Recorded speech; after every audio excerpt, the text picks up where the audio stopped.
और हम आपको लिए चल रहे हैं गुजरात, जहां पर दौरे पर हैं गृह मंत्री अमित शाह और इस कार्यक्रम में शामिल हुए हैं एडीसी बैंक के स्वर्ण शताब्दी समारोह में इस वक्त वो संबोधित कर रहे हैं।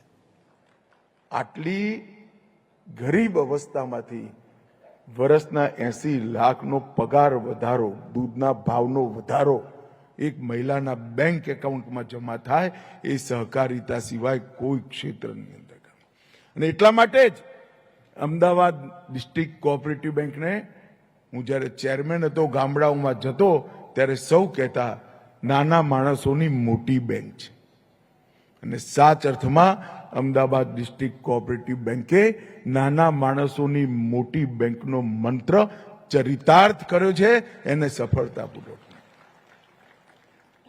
જેમની જોડે મૂડી નથી, જેમની જોડે આર્થિક સંપત્તિ નથી, એ લોકો જો દેશના વિકાસની અંદર યોગદાન કરવા માંગતા હોય તો એનો રસ્તો શું?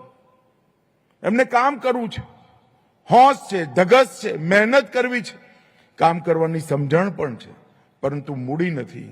તેવા અનેક નાના નાના મૂડીવાળા લોકોને ભેગા કરી એક મોટી મૂડી બનાવી એમને કામ કરવાનું પ્લેટફોર્મ આપવું, ન કેવલ સમૃદ્ધ કરવા, સન્માનની સાથે જીવે એવી વ્યવસ્થા કરવી, એનું નામ જ સહકાર છે।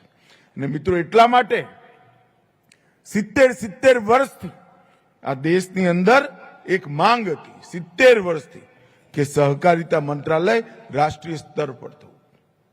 70 વર્ષ સુધી આ દેશની આવડી મોટી કોઓપરેટિવ મૂવમેન્ટ, એ કોઓપરેટિવ મૂવમેન્ટને એક પ્રકારથી એક જોઈન્ટ સેક્રેટરી એગ્રીકલ્ચર ડિપાર્ટમેન્ટમાં સંભાળતા હતા।